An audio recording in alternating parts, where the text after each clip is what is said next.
अभी लेकिन इनकी जो दादी माँ को चिंता रहती थी कि ये लड़की जो मेरी जो इनकी पोती है मेरी, वो पोती को तो बहुत ही सात्विक प्रवृत्ति वाला चाहिए, तो इसलिए वो भी शिव जी से प्रार्थना करती थी। और उनको मालूम था कृष्ण भगवान है, तो वो कृष्ण से भी कभी प्रार्थना करती थी कि मेरी जो पोती के लिए एक अच्छा सा वर ढूंढो, नहीं तो मेरा बेटा तो उसको राक्षस राजकुमार के साथ उसका शादी करवा देगा। अभी एक बेचारी जो सात्विक प्रवृत्ति की है और राक्षस और दासी तामसी प्रवृत्ति का है हस्बैंड, कैसे जमेगा आपस में? नहीं जमेगा ना। तो वो भी चिंतित रहती थी बहुत। तो बोलते हैं कि एक दिन शिव जी सही में भी प्रसन्नचित हो गए उनकी दादी माँ के ऊपर और उषा के ऊपर, दोनों के ऊपर प्रसन्न हो गए कि उनकी भक्ति देख के कि चलो यार, ये हमेशा मतलब ये चाहती है कि मेरे को एक अच्छा सात्विक प्रवृत्ति वाला चाहिए। तो सात्विक प्रवृत्ति वाला तो शिव जी को मालूम है कि कहाँ मिलेगा भाई, कृष्ण के राज्य में द्वारके में ही मिलेगा, और कहाँ मिलेगा। तो शिव जी को बोलते हैं उनको कि आप चिंता मत करो, आप है ना द्वारिका में है ना बहुत सारे जो है जो कृष्ण भक्त हैं वो सब सात्विक प्रवृत्ति है, और आपको है ना उनसे ही आपका कहीं ना कहीं रिश्ता हो जाएगा, तो आप चिंता मतलब करो ऐसा करके। तो एकदम ये हैरान हो गई उषा, फिर पूछती है उनको कि मेरे को कैसे, मैं वो द्वारिका कहाँ और मेरा मेरा बाणासुर का राज्य किधर? द्वारिका ठहरी समंदर के बीच में जाके, हाँ, और हमारा राज्य ये बहुत दूर इधर ईरान ईरान वगैरह के किधर ना, ईरान मतलब कितना दूर है, बहुत ज्यादा लंबी दूरी है ना वो तो। अब ईरान कहाँ और द्वारिका किधर है, मतलब इंडिया किधर ईरान किधर, मतलब आप सोचो उस जमाने में तो कोई फ्लाइट तो होती नहीं थी, ट्रेन तो होती नहीं थी कोई, उस टाइम में लोग पैदल ही चलते थे ज्यादातर, या ज्यादा घोड़े पे चलते थे या बैलगाड़ी पे चलते थे उस टाइम में, घोड़ा या बैलगाड़ी, यानी तो फिर क्या पैदल, बस 3 ही साधन थे उस टाइम में। कोई फ्लाइट होती नहीं थी, बस भी नहीं थी, कोई ट्रेन में कुछ नहीं थी उस टाइम में। तो आप सोचो अभी वो शिव जी बता रहे तुम्हारा लड़का उधर मिलेगा तुमको द्वारिका में, वो कितने किलोमीटर होगा कम से कम वहां से? हरे कृष्णा। 5-6 हजार 7-8 हजार किलोमीटर होगा ईरान से। 6-7 हजार किलोमीटर, किसको बोलते हैं 7 हजार किलोमीटर? वो भी घोड़े पे जाएगा तो आदमी मर ही जाएगा, घोड़ा ही मर जाएगा। कितने दिन लग जाएंगे उसको पैदल चलने में, यानी तो फिर वो बोट से जाना पड़ेगा उनको। हाँ, बोट से भी बहुत दिन लग जाएंगे उनको। ये बहुत चिंतित हो गई है। तो आपने लड़का भी ऐसी जगह बताया भगवान ने कि जहाँ पे मेरी पहुंच ही रही है, तो मैं ठहरी लड़की जात। हाँ, मैं लड़की कहाँ से उधर वो लड़के को करूंगी मैं? तो ऐसे करके फिर शिव जी उसको बोलते आप चिंता मत करो, सब ठीक हो जाएगा। और तथास्तु कह के हरे शिव जी कृष्णा प्रभु जी, दंडवत प्रणाम। हरे कृष्ण, शिव जी तो गायब हो जाते हैं। तथास्तु कहते हैं मैंने आपको बोल दिया हरे आपको कृष्णा लड़का। प्रभु जी, दंडवत प्रणाम। हरे कृष्ण, आपको लड़का तो उधर ही मिलने वाला है। अब शिव जी तो अभी हेडेक आपका, आपको क्या करना क्या नहीं, अभी ये चिंतित हो जाती है अभी कि अभी मैं क्या करूं। तो रात को जब जब वो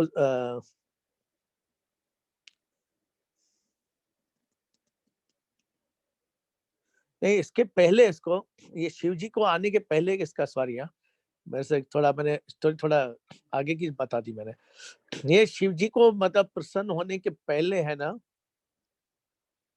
जो उषा को एक दिन जब वो उसको रात को सपना आया था उसको, उषा को रात को सपना आया था उसको, उषा को कि एक उसमें उसको लड़का दिखा था स्वप्न में, और वो लड़का है ना वो आके उसको बोलता है मैं तुमसे प्रेम करता हूँ।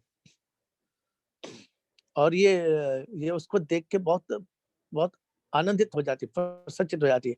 और वो लड़के की जो छवि थी वो इतनी मतलब इतनी खूबसूरत दिखता था, वो इतना आकर्षक था उसको कि वाणी इतनी मीठी थी, जब उसने बोला तो वो है ना एकदम उसकी रात को नींद खुल जाती है एकदम उषा की, जब उसको ये लड़का सपने में आता है। सबको समझ में आ रहा है मेरी बात? जी प्रभु। हरे कृष्ण, हरे कृष्ण। तो ये उषा को, जब ये शिव जी के पहले की बात बता रहा हूँ मैं आपको, शिव जी बाद में पिक्चर में आए थे एक्चुअली। तो बोलते हैं कि ये है ना जब सपना आया उसको, तो वो परेशान हो गई, और वो सोचने लगी वो कौन था राजकुमार, वो कौन था राजकुमार, वो राजकुमार कौन था? ऐसे करके इधर आवाज किसने कि मैं मुंह धो लूं जरा। नहीं तो इसी से गिलास से ही थोड़ा खुला कर लूँगा, खुला कर लेंगे।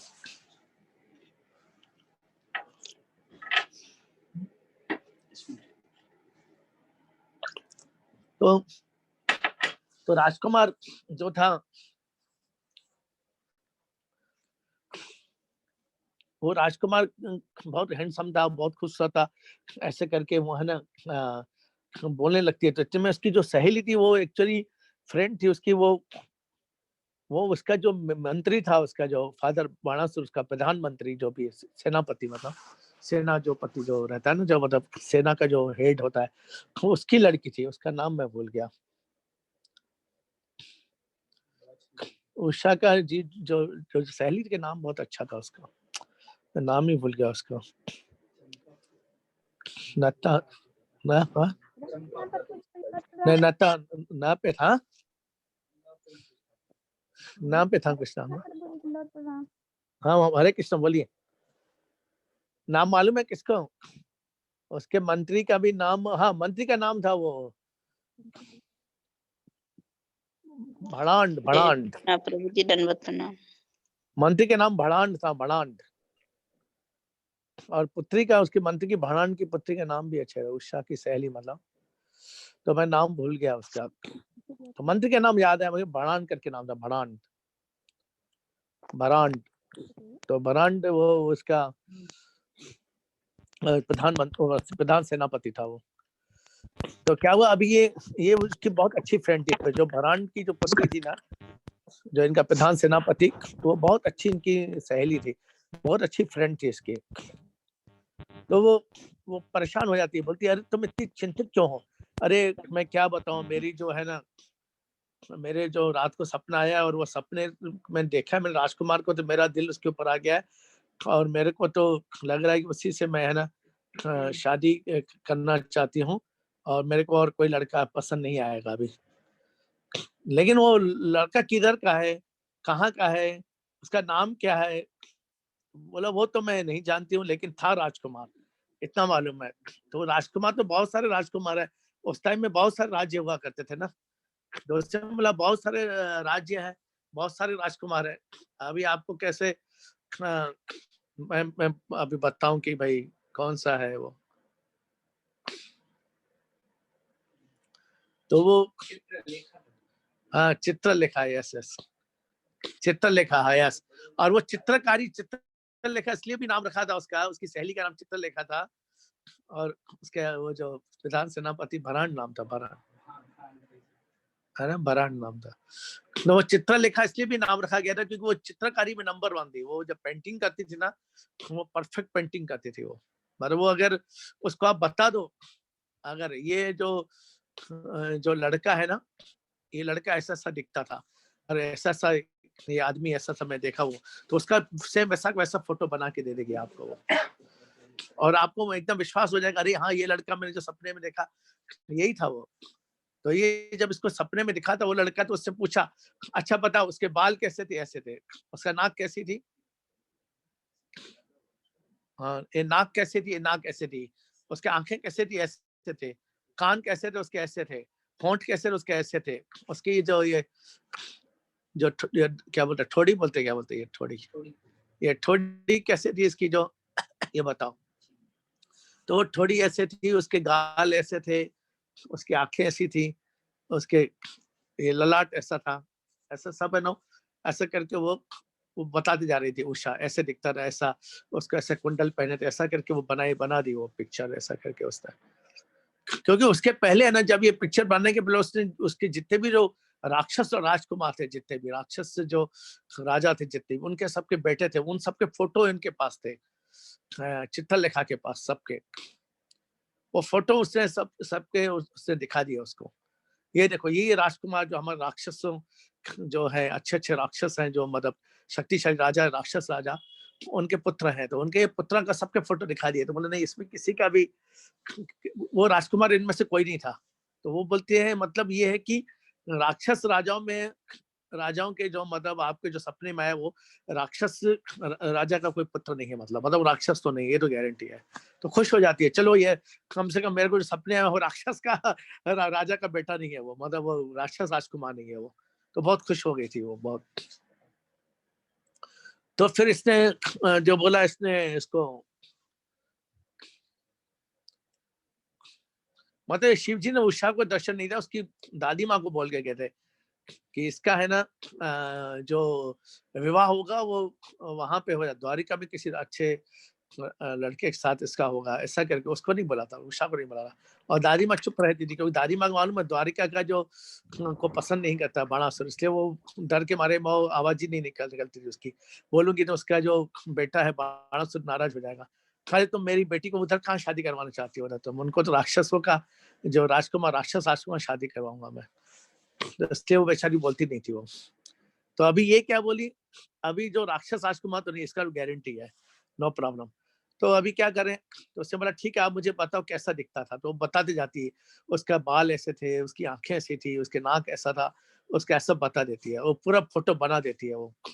और जब फोटो बन जाता है तो वो बोलती थी सच ये फोटो देखो आप, ऐसे ही दिखता था। बोला हाँ बिल्कुल ऐसे ही दिखता था जैसे आपने फोटो बनाया, बिल्कुल ऐसे ही लड़का वो दिखता है जो सपने में आया मेरे को। और मेरे को आके गले भी लगाया था उसने, और मेरे को बहुत अच्छा लगा, और मेरे को बोला था आई लव यू करके बोल के गया था वो।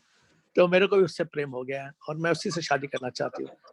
आप सोचो सपने में आया कोई लड़का, अभी तक देखा भी नहीं, नाम भी नहीं मालूम, कुछ नहीं है, मैं तो उससे तो शादी करूंगा, मेरे को उसी से प्रेम हो गया है। हाँ, ये भी कोई बात हुई। क्या हुआ कि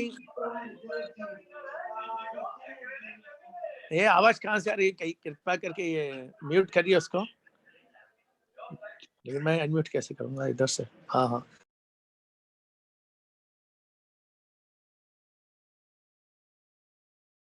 प्रभु जी आपने अपने आप को म्यूट कर दिए।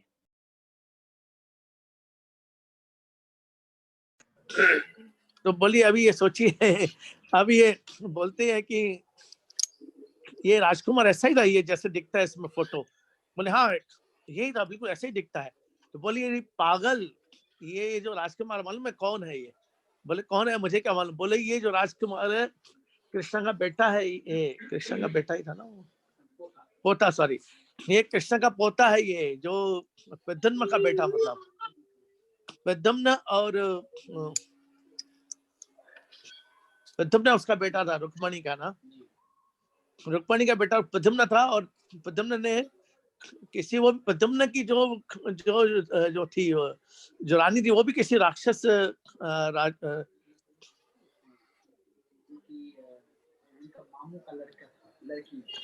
रुक्मी की बेटी से उनका हमारा भी राक्षस ही होता था ना वो। हाँ हाँ वही, मतलब जो उनके मामू का, मतलब जो रुक्मणी के मामा का लड़का था वो। हाँ माता के भाई का लड़की से शादी की थी, बेटी से, मतलब वो मामा की लड़की से शादी की उसने। हरे कृष्णा। ये क्या बंद हो गया? ये तो किसका फोन आ रहा है? 767 ये चक्कर है। लैपटॉप नहीं है क्या? लैपटॉप लैपटॉप नहीं है वहीं पे? तो चलो फिर निकलते हैं फटाफट।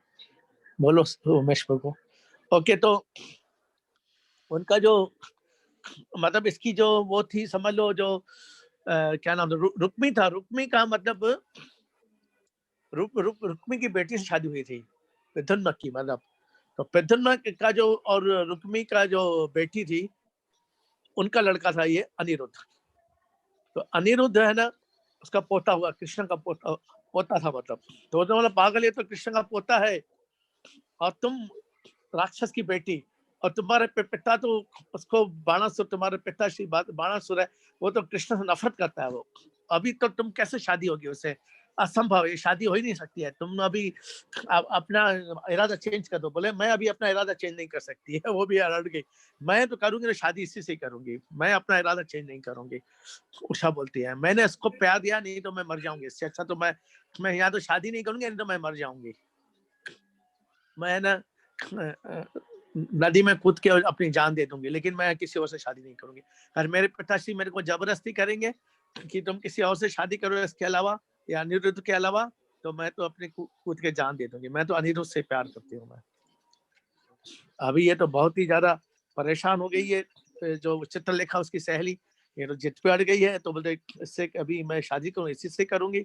अरे बाबा तुम वहां पे इतना दूर रहता है, हमारा ईरान कहाँ और वो किधर है, द्वारिका किधर है, यहाँ तुम पहुंच ही नहीं सकती वहां। तो कैसे उससे मुलाकात होगी तुम्हारी उससे?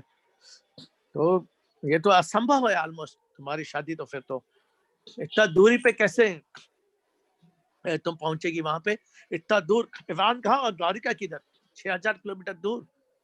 हाँ, तो लड़की तो जा ही नहीं सकती इतना, वो भी घोड़े पे जाना पड़ेगा है, तो घोड़े पे कैसे जाएगी तुम? हाँ, कितने दिन लग जाएंगे, कितने महीना लग जाएगा, पैदल पैदल चलते चलते महीना लग जाएगा, 1.5 महीना 2 महीना। हाँ, इतना आसान नहीं है। हाँ चलो, तो वो है ना, वो चित्रलेखा उसको बहुत समझाती रहती है, अरे बाबा तुम छोड़ दो अभी उसका पीछा यार, तुमको अभी वहां पहुंच ही नहीं सकती, तो और लड़का भी कैसे इधर से आएगा, वो रथ चला के आएगा क्या, 6000 किलोमीटर चला के आएगा इधर? क्या पागलपन है तुम्हारा भी, 6000 किलोमीटर दूर तुम्हारा प्यार भी और किससे, ऐसे लड़के से हुआ जो 6000 किलोमीटर दूरी पे है, जहाँ न वो आ सकता है तुम्हारे पास, न तुम जा सकती हो उधर। चलो वो यहाँ आ भी गया, कौन घुसने देगा उसको? उनको मालूम पड़ेगा ये द्वारकी से आया, कृष्ण का पोता है, तो उसको तो यही मार डालेंगे वो लोग उसको मिलके सब। तो सब भूल ही जाओ अभी तुम उसको, ये असंभव चीज को तुम अभी ऐसा ख्याल मत करो, असंभव चीज का। वो बहुत उदास हो जाती है, अब बोलती है ये क्या हो गया, अभी मैंने प्यार भी किया तो किससे प्यार किया, ऐसे लड़के से जो जो मतलब 7000 किलोमीटर दूर है, और वो लड़का यहाँ आ सकता है, और लड़का पहुंच भी गया तो उसको मार डालेंगे ये लोग, क्योंकि कृष्ण का शत्रु मानते हैं, उसका पिता बाणासुर है कृष्ण को। तो वो बहुत टेंशन में आ गई वो, और उसको खाना लेके आए जब उसकी दासियां, तो खाना नहीं खा रही है, मैं नहीं खाऊंगी खाना वाना, मेरे को खाना अच्छा नहीं लग रहा है, क्योंकि मेरे को तो जिस लड़के से प्यार हो गया उसके तो मेरे को शादी नहीं हो सकती मेरी।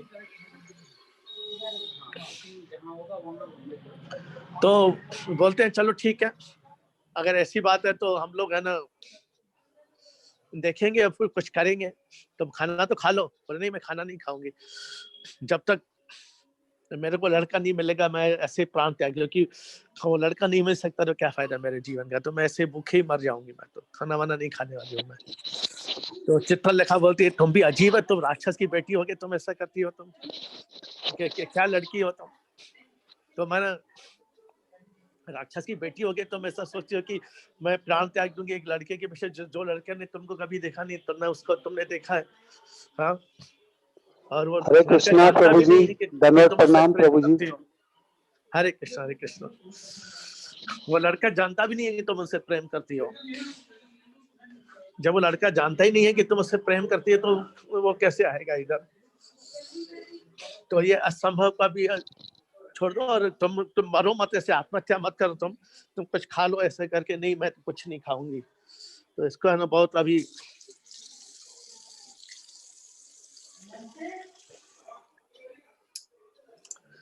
तो इसको बहुत दुख होता है। चित्रलेखा की बहुत अच्छी सहेली थी, कि मेरी सहेली तो भूखी मर जाएगी तो मैं भी मर जाऊंगी बोलती है। तो ऐसे करके बाद में फिर उसको नींद भी नहीं आती है, सोती भी नहीं है। चित्रलेखा को भी चिंता हो जाती है उसकी सहेली को, तो पहले जो जो फ्रेंडशिप होती थी, बहुत पक्की फ्रेंडशिप होती थी, ऐसे कि मेरे दोस्त ने खाना अच्छा नहीं लग रहा तो मेरे को भी अच्छा नहीं लगेगा, मैं कैसे खाऊंगा, मेरा दोस्त को नींद नहीं आ रही तो मैं कैसे सोऊंगा। ऐसा उनकी इतनी अच्छी फ्रेंडशिप थी चित्रलेखा की और उषा की, दोनों की। तो बोलते हैं कि हरे कृष्णा, अच्छा है, ऐसा केयर करना चाहिए गाय गौ माता का। इधर है बंद हो गया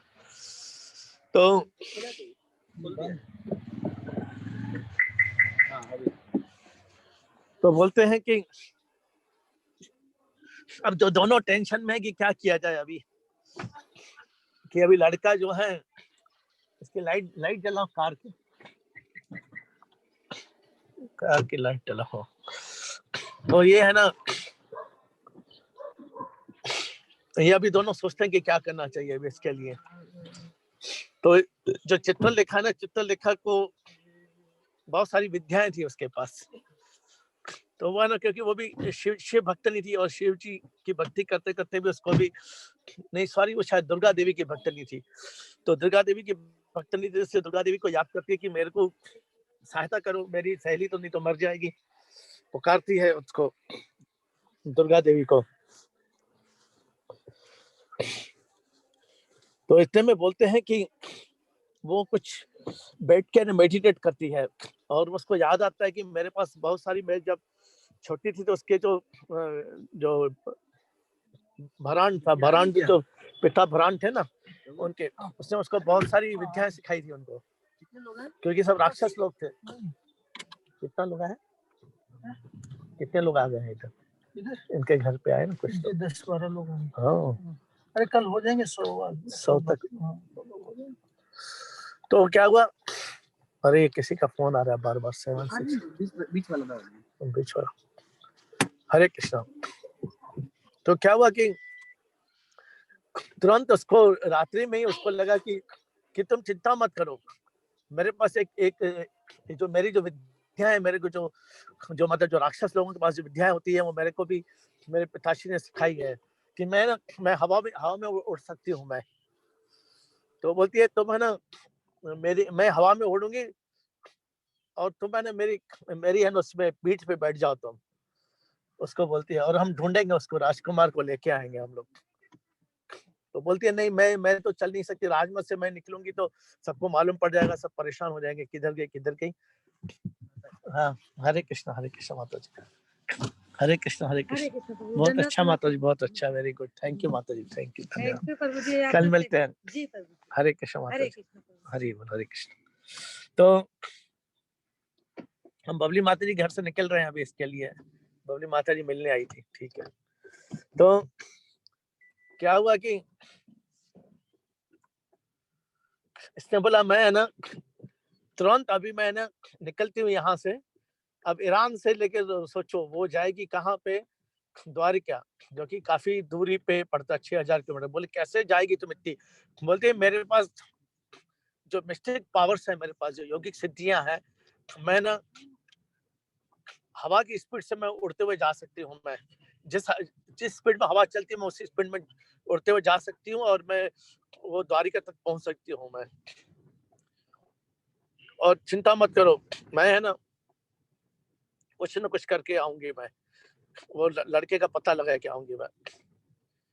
तो वो है ना जाती है और हवा की स्पीड से अपना वो जो चित्रलेखा एक बहुत ही हल्का अपने आप को बना देती है, गुब्बारे जैसा, और हवा की स्पीड में वो उड़ना चालू कर देती है, वो गुब्बारे जैसा बन जाती है। इतने अपनी मिस्टिक योग्य से ऐसा है ना, इसके क्या बोलते हैं, एक सिद्धि होती है जैसे अणिमा, लागिमा, लाहिमा, ऐसे की सिद्धियां होती है ना, तो उसमें एक सिद्धि होती है जिसमें हल्के से हल्का बन जाता आदमी, एकदम हल्का, बिल्कुल गुब्बारे जैसा, एकदम गुब्बारे में हवा भरते और कैसे हल्का हो जाता है गुब्बारा, एकदम ऐसे करके।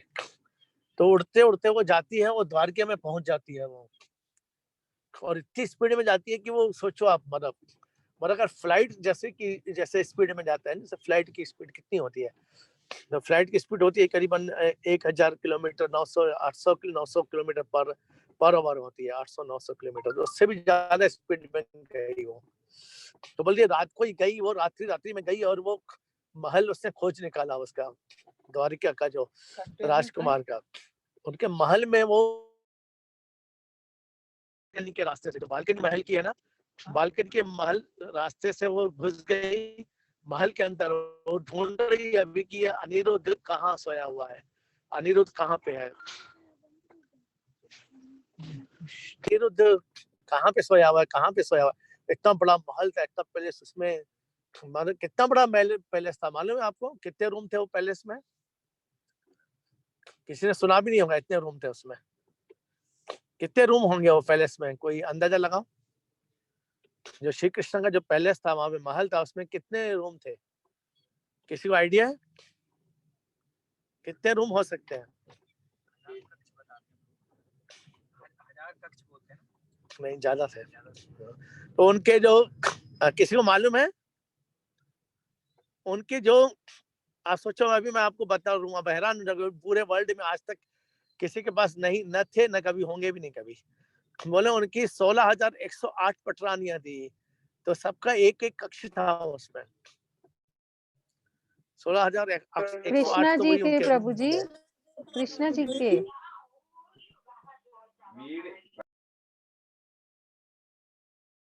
हाँ हाँ, तो सोचो अभी होते हुए गॉड, उनके माय अलग गॉड। रूम होंगे, वो अलग से होंगे उनके बेड, मतलब एक पहले एक विला टाइप था ऐसा, एक मतलब एक छोटे एक मिनी पैलेस, मतलब वो पैलेस में मिनी पैलेसेस थे ऐसे थे मतलब। तो सोचो वो उषा को कितना टाइम लगा होगा इतने सारे मिनी पैलेसेस में, हर मिनी पैलेसेस में जाके देखने का। और एक तो एकदम बड़ा पैलेस, उसमें छोटे छोटे मिनी पैलेसेस थे ऐसे। तो कितना टाइम लगा उसको ढूंढने में से वो अनिरुद्ध को। और उस टाइम में तो ऐसा तो नहीं उनके पास वो था कि भाई क्या बोलते हैं क्या क्या बोलते हैं आजकल, जीपीएस तो था नहीं उस टाइम में। चलो अनिरुद्ध का है, चलो लगाया गूगल पे और पहुंच गया डायरेक्शन लेते हुए, सही है कि नहीं? लेकिन वो बेचारी ढूंढती है बराबर। और जब वो उसने एक अंदाजा लगाया, क्या अंदाजा लगाया कि अनिरुद्ध क्योंकि अनमैरिड है तो वो अकेला ही सोया होगा, बाकी तो सभी लोग मैरिड है। तो इसलिए ऐसा मतलब जो मिनी पैलेस में जाना है उसको देखना था कि जिसमें अकेला कोई लड़का सोया हुआ हो, कोई कोई लेडीज नहीं हो उधर। तो ऐसा करके उसको फिर उसने दिमाग लगाया, हाँ इसमें सिर्फ वो अकेला सिर्फ लड़का ही सोया हुआ होगा, कोई लेडीज कोई नहीं होगी उधर। तो इसलिए वो जब देखते जा रहे मैनी पैलेस में उड़ते हुए जा रही थी, तो जहां जहां लेडीज दिख रही थी वहां से फटाफट क्रॉस होते जा रही थी। नहीं इधर नहीं हुआ, इधर भी नहीं, इधर भी नहीं। और सही में जब जाके एक जगह वहां पे पैलेस, छोटा मिनी पैलेस दिखा उसको, तो बालकनी से झांक के देखा तो एक अकेला लड़का सोया हुआ है कोई लेडीज नहीं दिख रही उधर। तो समझ गई यही अंदर, वो सीधा घुस गई अंदर वो उधर, और सीधा घुस गई और उसको उठाने की कोशिश कर रही अनिरुद्ध को, उठिए उठिए। लेकिन वो उसको इतना गहरी नींद थी कि वो नींद उसको खुली नहीं उसकी। तो इसको बहुत गुस्सा आता है कि क्या करें अभी, ये तो आदमी, तो मैं इतना जोर जोर से चिल्ला रही हूँ, ये करती हूँ, फिर भी वो है ना। अब वो सोचिए मैं इसको स्पर्श भी नहीं कर सकती हूँ क्योंकि ये उषा का पति है, उषा ने इसको पति माना है, तो मैं इसको स्पर्श नहीं कर सकती हूँ। तो इसलिए किसी और का पति है ये। बहुत सिद्धांतवादी थी वो भी, मतलब चित्रलेखा थी जो। तो वो बोलती अभी क्या करना चाहिए, तो इसलिए उसको लगा अभी वैसे भी उसको गहरी नींद है, चलो ठीक है। उसने पूरा जो बेड के समेत उसको उठा लिया। बिस्तर समेत हनुमान उठा देता है ना वैद्य को, वैसे हनुमान जैसा भी इसने पूरा जो बिस्तर से पूरा जो बेड था ना, इतना बड़ा महल में बड़ा बेड पे सोया था, उसके समेत उठा लिया उसको। और आकाश मार्ग से उड़ते उड़ते वो रातों रात में वापस वो पहुंच गई, वहां पे ईरान पहुंच गई। सोचो आप कितना स्पीड में गई होगी वो, सोचो फ्लाइट किससे भी ज्यादा स्पीड में, मतलब फ्लाइट से भी डबल स्पीड में गई हो वो, इतना स्पीड में गई हो। और वापस भी आ गई वो उसको लेते हुए अनिरुद्ध को, और अनिरुद्ध को लेके सीधा वो उसके बेडरूम में लेके जाती है उसको, सीधा उसके जो जो बेड था उसको सीधा लेके जाती है उसके उषा के। तो वो उषा को उषा बोलती ये सब तुमने क्या कर दिया, तो लड़के को उठा के लेके आ गए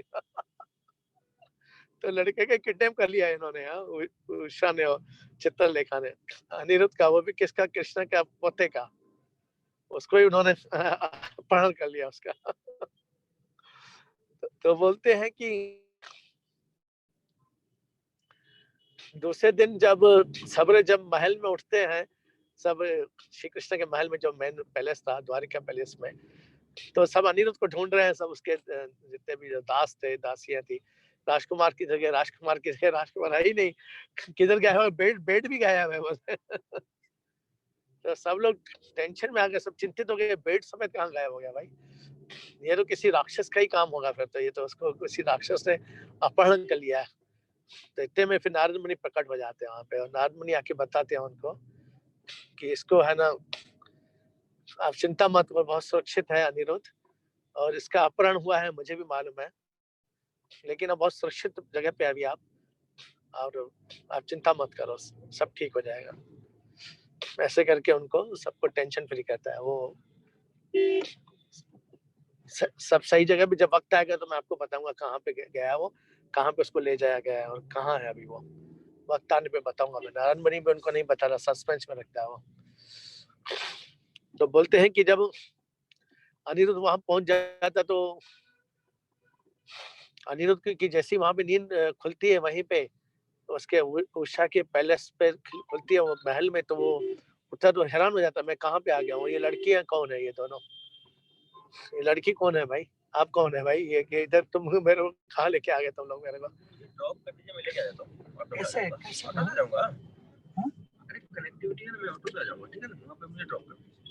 नहीं तो चलो लेके चलो वहीं तक, दूर है यहाँ से। चलो चलो फिर कहाँ हाँ?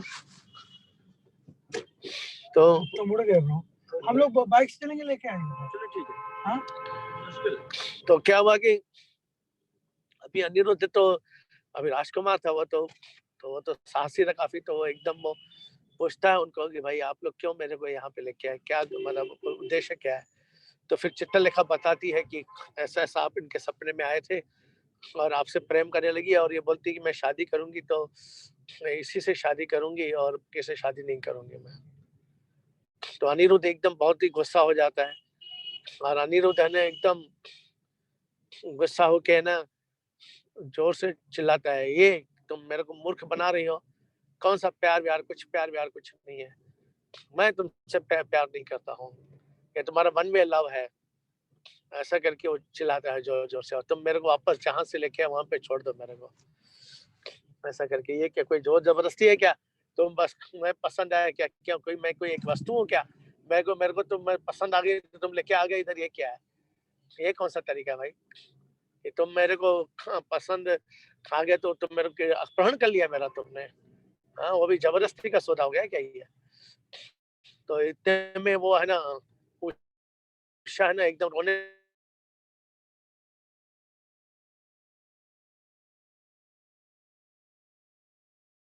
कटा दूंगी मैं अभी से ही। तो वो जैसे अपने को मारने लगती थी, तो वो है ना अनिरुद्ध उसका हाथ पकड़ लेता है, बोलते ये तो मैं तो परीक्षा ले रहा था कि तुम तो हो तो राक्षस की पुत्री, तो मैं देख रहा था कहीं ऐसा नहीं कि तुम है ना मेरे साथ तुम लोग है ना मतलब छल कपट कर रहे, तो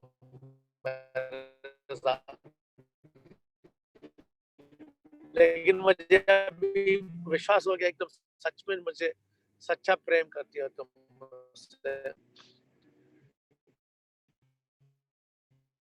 तो ऐसा करके फिर उनका महल में बहुत बड़ा महल था उसका, उषा का भी, और ये तो वहीं पे रहता है वो, और उनकी लव लव जो है लव अफेयर चलता रहता है उनका वहां पे,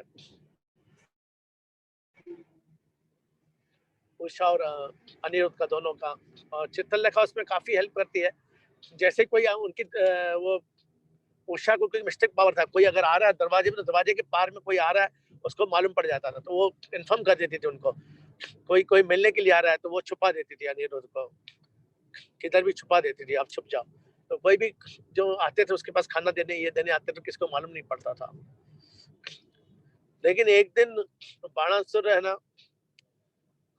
उसके लिए लड़का देखने के लिए जाना है, तो इसलिए बोलता है मैं जा रहा हूँ लड़का देखने के लिए उषा के लिए, तो मैं उषा से मिलना चाहता हूँ मैं।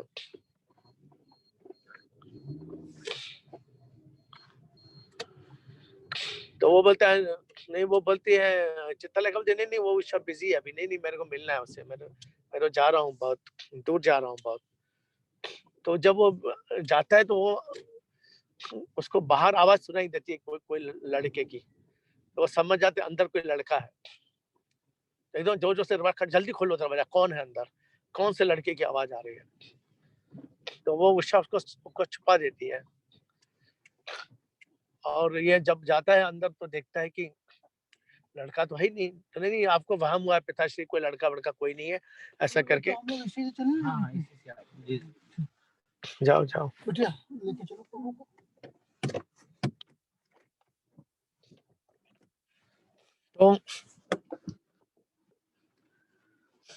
तो क्या होता है कि ये मेरी मोबाइल क्या हुआ, चार्जर का मोबाइल आपके पास है कि उधर ही छोड़ दिया हमने, देखो देखो जरा, फोन करो उनको, देखो मोबाइल उधर ही छूट गया लगता है, क्या मोबाइल उनके घर पे छूट गया क्या।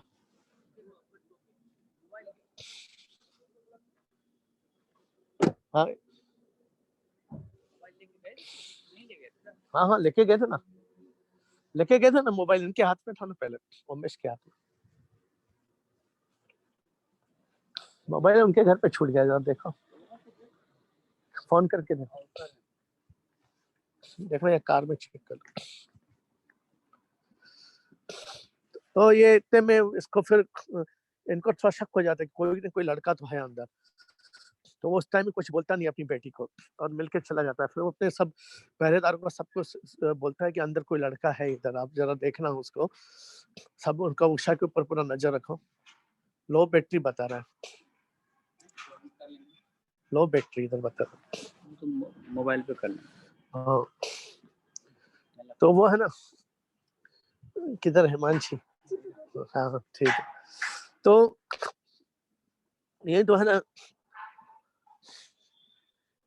ये जो जितने भी जो उनकी जो मिलिट्री जो भी वो सब है ना, सतर्क हो जाते हैं कि यहाँ पे कोई ना कोई तो लड़का है इधर। तो ऐसा करके वो सब उसको जब नजर रखते हैं कि कहाँ जा रही है, कैसा है, तो उनको फिर जब वो वहाँ पार्क में जाते हैं दोनों, उषा और अनिरुद्ध, तो फिर इनको दिख जाते हैं कि लड़का और ये इसके साथ में है। और वो इन्फॉर्म कर देते हैं उसको, बाणासुर को, कि एक लड़के को हमने देखा है उषा के साथ में। दोनों गले लग के बैठे हुए थे, गले लगा के पार्क के में बैठे हुए थे इधर, हमारे महल के पीछे जो पार्क है, महल के अंदर ही पार्क था उसका।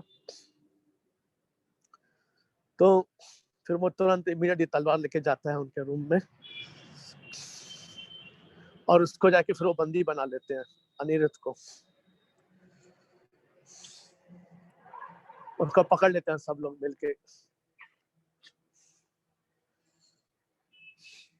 तो अभी ये बहुत गुस्सा हो जाता है बाणासुर की, ये लड़का आया कैसे, वो भी हमारा द्वारिका किधर और ये ईरान किधर, हमारा देश वो देश कितना दूर है, बहुत दूर है, ये आया कैसे? तो ये आया तो ऐसे तो नहीं आया होगा। तो वो समझ गया कि ये मिस्टिक पावर यूज किया गया है, मतलब ये यौगिक शक्तियां यूज करके कोई इसको लेके आया है इसको। और ऐसे कोई रथ चला के नहीं आ सकता, ये घोड़े पर नहीं आ सकता इतना दूर पे, तो इसको कोई तो भी लेके आया, उड़ते हुए आया है। ये राक्षसी मतलब जो पावर है, राक्षसी सिद्धि से आया है वो। और ये राक्षसी सिद्धि है, ये तो राक्षसों के पास है, इनके पास, मनुष्यों के पास तो है नहीं। जो मनुष्य कैटेगरी में आता है अनिरुद्ध, ठीक है ना, कृष्ण के एक मनुष्य रूप में आए थे ना, तो उन्होंने बोला नहीं ये नहीं हो सकता है, ये है ना, ये मनुष्य उड़ नहीं सकता है इतना, वो भी इतना दूरी पे, इतना दूरी तक उड़ नहीं सकता है, ये सिर्फ राक्षस ही उड़ सकता है। इसका मतलब अनिरुद्ध को कोई लेके आया, कोई राक्षस लेके आया है इसको। अंदर से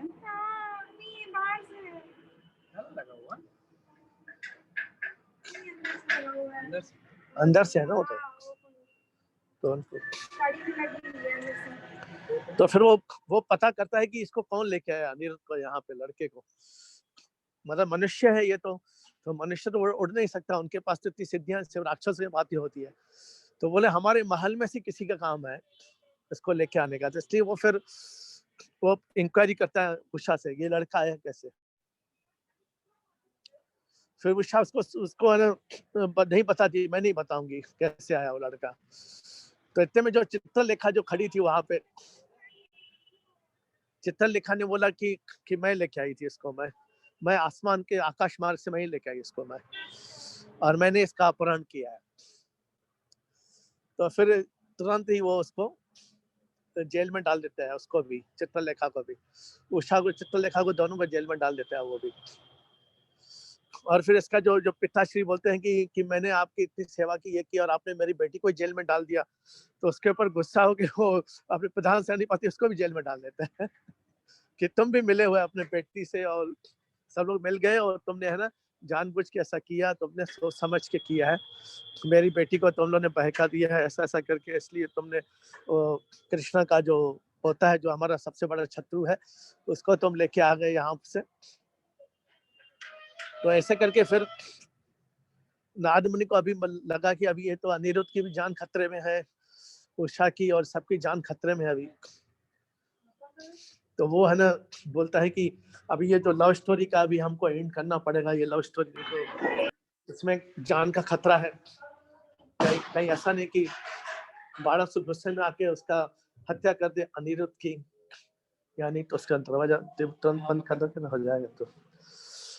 तो इसलिए वो है ना बहुत, नारद मुनि तुरंत एकदम फिर वो राज खोल देता है, सबको बता देता है कि अनिरुद्ध का ऐसा ऐसा हो गया है, अनिरुद्ध का जो किडनैपिंग किया है वो बाणासुर की जो जो पुत्री है उषा, उसने उसका अपहरण करवा दिया है। और जो चित्रलेखा के सेनापति की जो वो बेटी है सेनापति की चित्रलेखा, उसने इसको लेके गई यहाँ से रातों रात में महल में अपने बिस्तर समेत अपनी जो योगी सिद्धियों के बल के ऊपर। और अभी वो बाणासुर ने उनको सबको कैद कर लिया है, चित्रलेखा को भी कैद किया हुआ है और उसके पिता को भी कैद कर चुके हैं। और हमें अब ये डर लग रहा है कि कहीं ऐसा नहीं कि ये लोग इनकी हत्या कर दे कभी गुस्से में आके, क्योंकि उषा अपनी जिद पे अड़ी हुई कि मैं तो शादी करूंगी तो अनिरुद्ध से शादी करूंगी और किससे शादी नहीं करूंगी मैं। तो बाणासुर ऐसा नहीं कि अनिरुद्ध की हत्या कर दे, जब हत्या ही कर देगा तो उषा किससे शादी करेगी फिर, और वो कोई राक्षस राजकुमार से शादी करवा देगा उसकी जबरदस्ती। तो इसलिए वो कृष्ण को बोलता है और बलराम को बोलता है हरे कृष्णा। कृष्ण और बलराम को बोलता है, क्या है बेटा उसमें? हाँ अच्छा ठीक है। तो ये इनको अभी लगता है कि अभी जल्दी से इनको आक्रमण करना चाहिए इनको, क्योंकि खतरे में है बहुत अभी राजकुमार।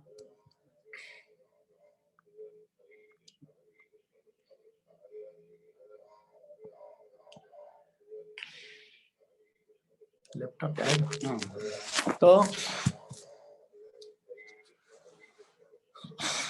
तो इतने में है ना ये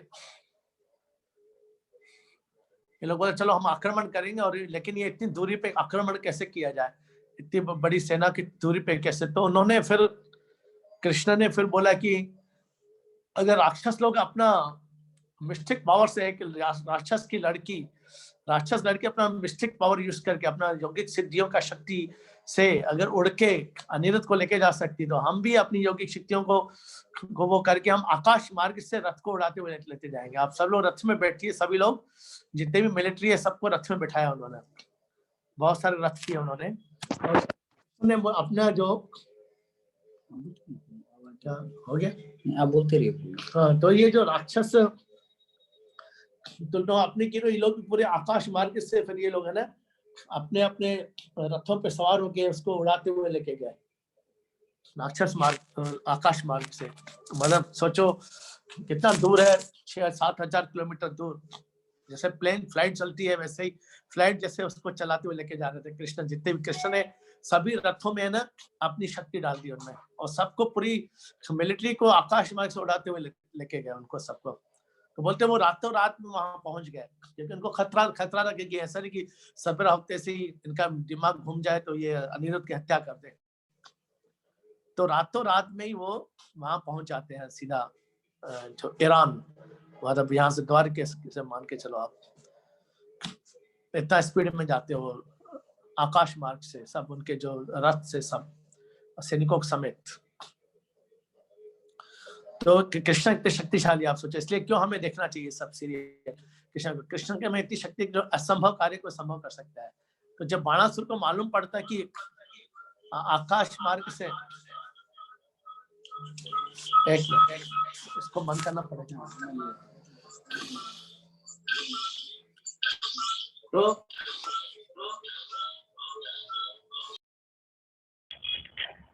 हरे कृष्णा प्रभु जी, दंडवत प्रणाम।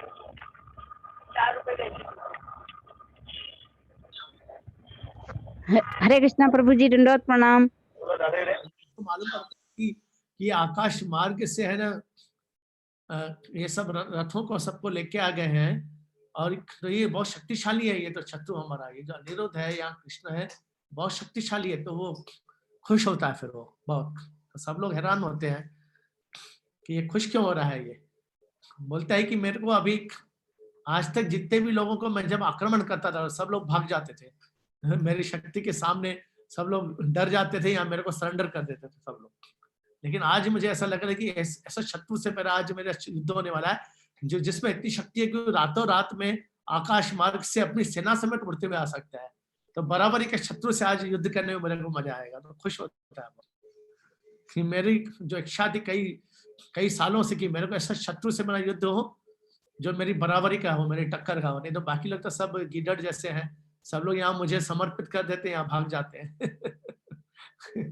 तो इसलिए अभी मेरे को बहुत अच्छा लगेगा। और मैं भगवान शिव से यही मांग रहा था कि मेरे को ऐसे शत्रु से मेरा सामना कराओ जो मेरे से डरे नहीं और मेरा बहुत ही बहादुरी और साहस के साथ मेरा मुकाबला करे। सोचो आप बाणासुर कितना शक्तिशाली था, सोच सकते हो आप। हाँ, तो उस टाइम में ये इतने सारे मतलब जो राक्षस थे वो भी सिद्धांतवादी होते थे। तो इसलिए जैसे एक बार श्रील प्रभुपाद को उनके शिष्य बोलते हैं,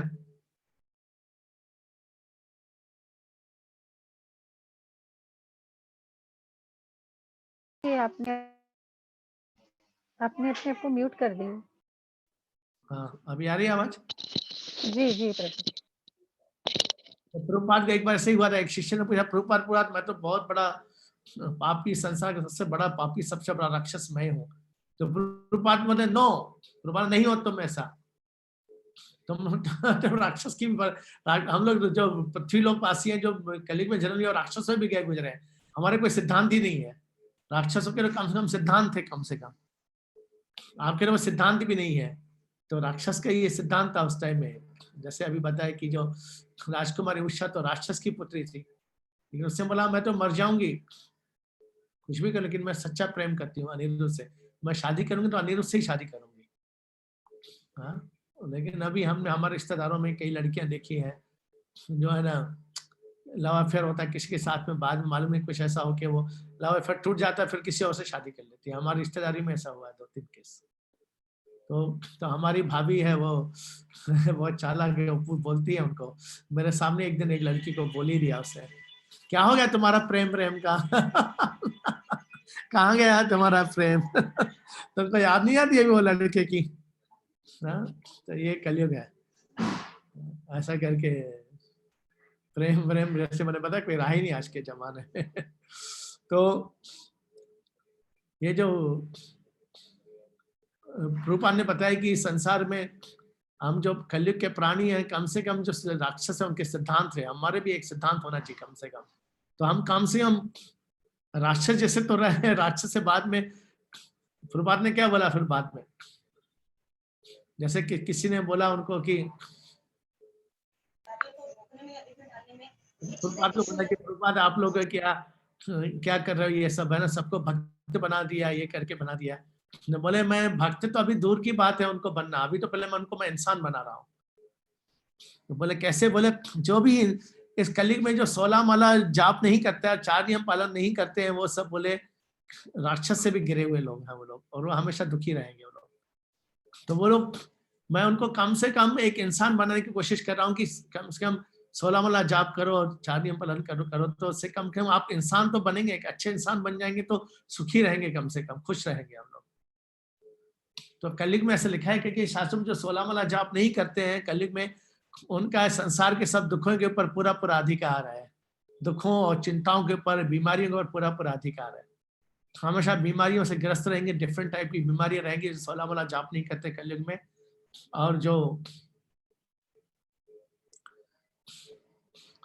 और चिंता में रहेंगे, टेंशन में रहेंगे, हमेशा हमेशा भविष्य की चिंताएं सता रहेगी उनको, या अपने भविष्य चिंता, बच्चों के भविष्य की चिंता, पोतों के भविष्य की चिंता, सबकी चिंताओं से घिरे रहेंगे वो, उनका फ्यूचर की चिंता रहेगी उनको, है ना? ऐसा होता है, देखा आपने? नहीं देखा? कलयुग में हो रहा है ऐसा, जब प्रभुपाद ने बोला ऐसा हो रहा है जी प्रभु जी। हो ना, लोग टेंशन में रहते हैं, बच्चों की भविष्य की चिंता, अपनी चिंता, पोतों के भविष्य की चिंता रहती कि नहीं? यस प्रभु।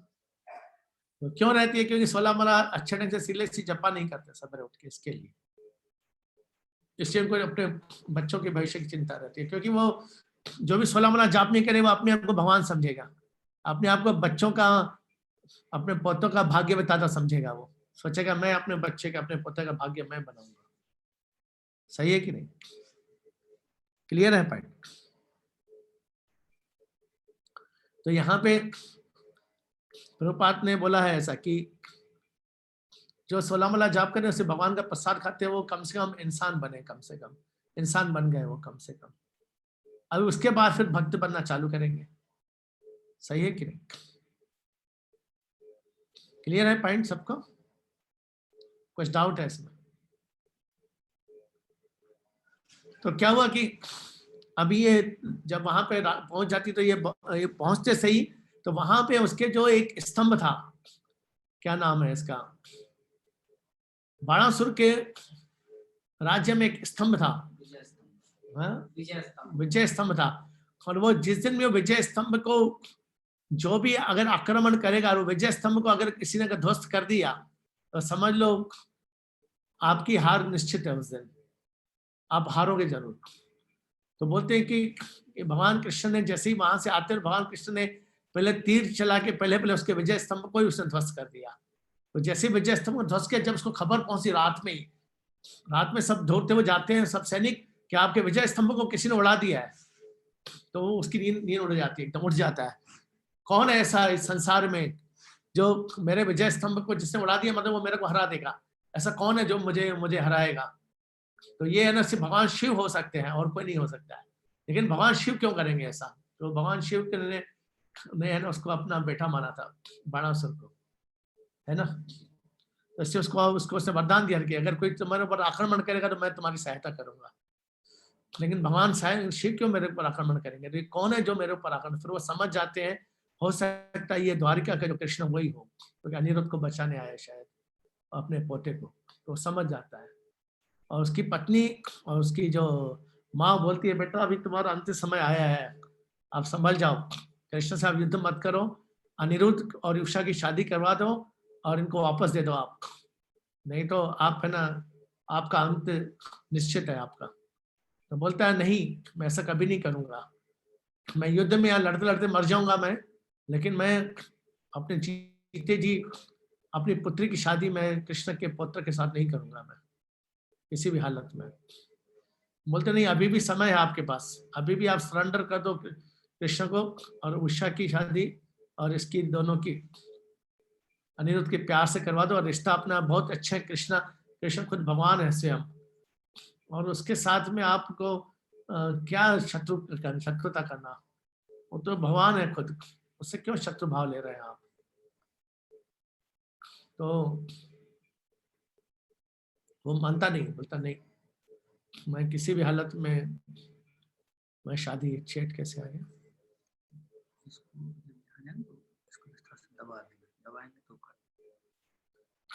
तो बोलते हैं कि फिर कृष्ण जैसे विजय स्तंभ उड़ा दिया तो वो सब मिलिट्री को अलर्ट कर देता है, हमारे देश के ऊपर आक्रमण हो चुका है, सब मिलिट्री सब अलर्ट हो जाओ, शत्रु ने आक्रमण कर दिया है। तो पूरी सवेरे सब 3-4 बजे जब वहां पहुंचते हैं सब पूरी मिलिट्री इनकी तो वो भी जग जाती है, पूरी मिलिट्री को जगा देता है और पूरा युद्ध उनका आरंभ हो जाता है, उनका आपस में लड़ाई। तो बोलते क्योंकि बाणासुर इतना ज्यादा शक्तिशाली था कि ऑलमोस्ट सेम, मतलब भगवान शिव जितना, मतलब इतना शक्तिशाली था वो, इतनी सारी उसके पास सिद्धियां, इतनी सारी विद्याएं थी उसके पास, और ऊपर से उनके पास बहुत सारे देवताओं के वरदान वगैरह भी थे उसके पास में। बोले जब घमासान लड़े होते, बोले कभी इतिहास में आज तक इतना खतरनाक युद्ध हुआ है ना, कभी होगा भी नहीं, इतनी घमासान लड़ाई होती है वो, इतनी खतरनाक लड़ाई होती है उनकी। तो बोलते हैं कि बाणासुर खुद भी आकाश में पहुंच जाता है अपने रथ के साथ में, और कृष्ण को बोलते हैं तुम अगर रथ पे आकाश मार्ग में बैठ के युद्ध कर सकते तो मैं तुमको नीचे आने के लिए नहीं बोलूंगा, मैं खुद ऊपर आता हूँ। तो अपने मिस्टिक पावर से, यौगिक सिद्धियों से बाणासुर भी अपनी मिलिट्री को ऊपर लेके जाता है, उनके सब चैरियट्स को, घोड़ों को, सबको ऊपर हवा में खड़े रहते हैं सब लोग इतना शक्तिशाली था बाणासुर, सोचो आप। तो दोनों का इतना घमासान लड़ाई होती है, लेकिन बाद में जब पूरी कृष्ण तो कृष्ण है, हाँ कई बार बोला है, जैसे मैंने बताया था कि कृष्ण एक अकेला आदमी एक मिलिट्री लाखों की मिलिट्री के बराबरी कर सकती, शक्तिशाली है कृष्ण, एक अकेला ही काफी है करोड़ों की मिलिट्री के सामने। हाँ करोड़ों की मिलिट्री को अकेला ही हरा सकते हैं कृष्ण, इतने शक्तिशाली है कृष्ण। विश्वास है सबको कृष्ण ऐसा कर सकते हैं? कितने लोगों को श्रद्धा है? विश्वास है प्रभु जी। जी प्रभु जी विश्वास है। कृष्ण कुछ भी कर सकता है, करोड़ों क्या 10 खरब मिलिट्री को एक इशारे पे मार सकता है, वो इतना शक्तिशाली है। कृष्ण जो असंभव है हमारे लिए वो सब संभव है कृष्ण के लिए। कृष्ण की डिक्शनरी में असंभव शब्द कोई है ही नहीं, इतने शक्तिशाली हैं जिनकी हम लोग अभी भक्ति कर रहे हैं। तो हमारी जो प्रॉब्लम से कुछ भी नहीं है उनके सामने। हमारे लिए प्रॉब्लम छोटी मोटी है, सब प्रॉब्लम ये सब कृष्ण के सामने। लेकिन कृष्ण सिर्फ उसी भक्त को रेसिप्रोकेट करता है जो रियली उसका निस्वार्थ भाव से जो भक्ति करते हैं, उनकी निस्वार्थ भाव से बगैर किसी स्वार्थ के, उसको ज्यादा कृष्ण उसकी तरफ ज्यादा झुकता है। कृष्ण उनके सेवक बन जाते हैं ऐसे भक्तों के। कृष्ण का झुकाव उनकी तरफ ज्यादा होता है जो निस्वार्थ रूप से भक्ति करते हैं कृष्ण की। तो यहाँ पे जब युद्ध होने के बाद में इनको रियली में भी बहुत ज्यादा मिलिट्री मारी जाती है। बाणासुर घबरा जाता है बहुत। और जब अभी कृष्ण को लगता है कि कृष्ण उसको चेतावनी दी कि अभी भी तो मैं ना चुपचाप प्यार से अनिरुद्ध और उषा की शादी करवा दो। कृष्ण बोलता है मैं तुमको चांस मौका देता हूँ, मैं तुम्हारी नहीं तो मैं हत्या कर दूंगा, तो मर जाऊंगा, उसके बाद तो होगी वैसे भी शादी। तुम्हारे मरने के बाद कौन रोकेगा हमको अनिरुद्ध और उषा की शादी के लिए? कोई नहीं रोक सकता है। तो तुम जीते जी इससे अच्छा उनकी शादी करवा दो। कृष्ण बोलता है सही है कि नहीं? लेकिन बाणासुर बहुत जिद्दी था। बाणासुर बोलता नहीं, मैं जीते जी तो बिल्कुल नहीं करूंगा, इससे अच्छा तो मैं मर जाऊंगा। कृष्ण ठीक है फिर तुम मरना फिर पसंद करो। तो कृष्ण से युद्ध करते हैं बाणासुर। तो इतने में अभी जस्ट वो उसको मारने ही वाले थे, अभी सुदर्शन चक्र उठा लिया उन्होंने, छोड़ने ही वाले थे। और सुदर्शन चक्र ऐसा है कि उसका कोई तोड़ नहीं संसार में। सुदर्शन चक्र अगर कृष्ण ने बोल दिया इसको आदमी को मारना है, तो संसार की कोई भी पूरे तीनों लोकों में कोई शक्ति नहीं है जो सुदर्शन चक्र को काट सके और वो आदमी को बचा सके। कोई नहीं बचा सकता उसको, संसार की कोई शक्ति नहीं है उसमें। तो शिव जी को समझ में आ जाती कि आज तो मरने वाला है मेरा पुत्र, मैंने पुत्र माना है उसको, और उसको मैंने बोला उसकी मैं रक्षा करूंगा जब तुम्हारा। तो एकदम शिव जी जाके उनको बोलते रुक जाइए मेरे भगवान, मेरे मालिक, रुक जाइए आप मैंने कृपा करके सुदर्शन मत चलाइए। सुदर्शन चलेगा तो मेरे जो उसको वचन दिया सुरक्षा का वो सब झूठा हो जाएगा सब। तो कृपया करके आप रोक दीजिए सुदर्शन को। और फिर बाणासुर के बोलता है मूर्ख, ये कौन है? तुम जानता है तुम किससे युद्ध कर रहा है? ये मेरे प्रभु है, ये मेरे को जो भी शक्ति आती है इससे ही आती है। शिव जी बोलते हैं मेरे को, मेरा जो भी अस्तित्व है ये मेरे प्रभु कृष्ण है, उनसे आती है। मैं दिन रात जो नाम लेता हूँ उससे मेरे भगवान कृष्ण का नाम लेता हूँ। दिन रात जो मैं समाधि लगाता हूँ भगवान कृष्ण के चरणों की समाधि लगाता हूँ। तो मूर्ख, इनको तुम समर्पित कर देना, तेरा अंत निश्चित है, नहीं तो आज मैं भी रक्षा नहीं कर पाऊंगा। क्योंकि इनका सुदर्शन तो मेरा त्रिशूल है, वो भी नहीं रोक सकता है इनके सुदर्शन को, कोई नहीं रोक सकता है। संसार में कोई ऐसे हथियार नहीं है, न कभी बनेगा नहीं फ्यूचर में जो कृष्ण के सुदर्शन चक्र को रोक दे। अगर उन्होंने चला दिया सुदर्शन चक्र, कोई नहीं रोक सकता उसको। संसार में तीनों लोगों में कोई नहीं रोक सकता उसको। तो तुरंत एकदम वो बोलते हैं, भगवान से पूछते हैं भगवान आपने मेरे को, शिव जी को बोलते हैं आपने मेरे को पहले क्यों नहीं बताया कि आपसे बढ़ के भी कोई है संसार में? तो ये राक्षस लोग हैं कलयुग में भी, पृथ्वी लोक में बहुत सारे राक्षस है अभी जिनको मालूम है कि भगवान कौन है, कृष्ण कौन है। उनको लगता है कि बस जो भी है जिनकी पूजा करे कोई देवी है वही भगवान है, सबसे बड़ी है, या शिव जी या गणेश जी सबसे बड़े हैं, ऐसे उनको लगता है। तो यहाँ पे एक शिक्षा मिलती है हमें कि शिव जी जब बोलते हैं उसको क्लियर कट बोलते हैं शिव जी उसको कि तीनों लोगों के स्वामी भगवान कृष्ण है। इससे बड़ा कोई शक्तिशाली कभी था, कभी नहीं, कभी होगा, कभी फ्यूचर में नहीं, कभी है कोई है भी नहीं, कोई कभी होगा भी नहीं, कभी था भी नहीं कभी कोई। तो ऐसे करके बोलते हैं कि ये जो बाणासुर एकदम आंखों में आंसू आ जाते हैं, रो देता है वो, उसके हाथों से धनुष बाण जितने भी अस्त्र शस्त्र सब गिर जाते हैं उसके हाथ से। और उसी टाइम वो अपने आप को शक्तिहीन महसूस करता है वो, और उसी टाइम वो भगवान के सामने रोके जाके उनके चरणों में गिर पड़ता है कृष्ण के। कृष्ण मुझे तो मालूम ही नहीं था कि आप भगवान है, मैं तो शिव जी को भगवान समझता था, क्योंकि शिव जी से भी आप बड़े हैं ये तो मुझे मालूम ही नहीं था कभी। मुझे लगता था कि मैं, शिव जी ने मेरे को अपना पुत्र माना, शिव जी मेरी रक्षा करेंगे, लेकिन आज मुझे महसूस हुआ कि शिव जी भी मेरी तो रक्षा नहीं कर सकते हैं आपसे। आज मुझे मालूम पड़ा भगवान क्या होता है, भगवान का अस्तित्व क्या होता है। बोले बहुत उच्च कोटि का भक्त बन गया था बाद में, है ना। हाँ हाँ, अच्छा तो सही है, मैं भूल गया कि बाणासुर की 1000 भुजाएं दी थी उसने, सब देवी देवताओं ने और सबने, ब्रह्मा जी ने और शिव जी ने सब मिलके, उसमें से 998 998 भुजाएं काट दी थी कृष्ण, सिर्फ 2 भुजाएं बची थी उसकी, सिर्फ लास्ट 2 भुजाएं, सिर्फ 2 जैसे हमारी वैसे बची थी। तो इतना मतलब, तो कृष्णा के सामने संसार में कोई भी कोई बड़ा है ना, कभी बड़ा होगा भी, इसलिए हमें सरेंडर कर देना चाहिए कृष्ण को। सही है? कितने लोग हैं जो कृष्ण को फुली सरेंडर करना चाहते हैं? यस प्रभु। जी प्रभु जी। जी प्रभु जी। जी प्रभु जी। जी प्रभु जी। यहाँ पे समाप्त करते हैं। यहाँ पे तो बहुत सारे लोग लखनऊ में, आसपास के गांव वाले सब बहुत सारे लोग आ चुके हैं यहाँ पे। हाँ, सब धमाल हो गया है यहाँ पे, काफी मेला टाइप लग गया है। तो कुछ बबली माता जी घर पूरा भर गया है, उधर इधर भी आ गए हैं। फिर क्या नाम है, उमेशपुर की जो पत्नी है उनके भी रिश्तेदार सब आ गए, उनकी बहन भाई सब आ गए हैं, उनके रिश्तेदार भी आ गए हैं, बहुत सारे लोग आ गए, आसपास के गाँव से सभी लोग आ गए हैं। इतनी ठंडी होने के बाद भी सब लोग आ चुके हैं यहाँ पे, तो हमें बहुत अच्छा लगा उन सबका प्रेम देख के। तो अंजू माता जी भी सब देखा हमने, वो भी आए हुए हैं, आशा माता जी सब लोग आ गए, आशा भी आई, कन्वर जी, आशा कन्वर जी, तो गायत्री माता जी आई हुई है। तो ऐसा करके बहुत सारे लोग आ चुके हैं कि कल तो नए जो कभी नहीं जुड़े थे वो भक्त भी लेके आए उनको भी साथ में, जो कभी मीटिंग भी अटेंड नहीं किया लेकिन माला जाप कर रहे हैं, उनके द्वारा जो प्रचार हुआ ऐसे करके, तो बहुत सारे भीड़ इकट्ठा हो गई है। हरे कृष्णा प्रभु जी, दंडवत प्रणाम प्रभु जी। हरे कृष्णा। हाँ बोलिए माता जी। हम कल प्रभु जी आपके दर्शन करेंगे, मुलाकात करेंगे। आशा कनौजिया बोल रहे हैं प्रभु जी। हाँ बोलिए। ओके माता जी, बहुत अच्छा।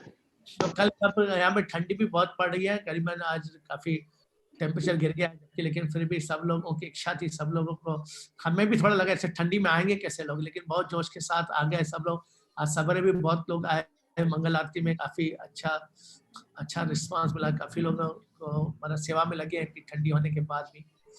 तो प्रभु जी कल बहुत भीड़ होगी। हाँ, कल और भी भीड़ हो जाएगी बहुत ज्यादा। तो फिर हम प्रोग्राम बना रहे हैं, ये लोग कलकत्ता का जनवरी में ना, आप लोग प्रार्थना करिए कि जनवरी में हम कलकत्ता आएंगे। तो ये क्या जय प्रभु इंदु माता जी, गुड़िया माता जी, और जो विनय खन्ना और निखिल जालान, ये सब लोगों ने प्रोग्राम बनाया। निखिल जालान बोल रहे हैं 22 से 23 को आएंगे, तो अच्छा है।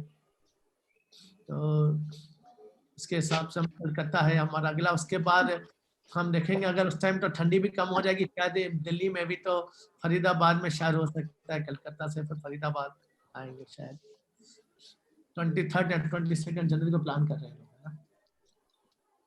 तो एनीहाउ, तो हम चाहेंगे कि हम लोग भक्ति भिक्षा सेटअप करें, सब जगह जाके सब लोग भक्ति भिक्षा करें, और ज्यादा से ज्यादा प्रचार होगा उससे। सब हमने आज सिस्टम बताया मॉर्निंग में भी, जैसे सब लोगों को कि भक्ति भिक्षा क्या चीज होती है और कैसे उसका सिस्टम होता है। इसके बाद फिर राजकोट और उधर भी जाने का है, क्या नाम है, वलसाड़ और राजकोट का फिर ट्रिप है। फिर लुधियाना और जो पटियाला है उधर पंजाब में, फिर बिहार में दरभंगा वगैरह है, समस्तीपुर दरभंगा, और कौन सा है वो,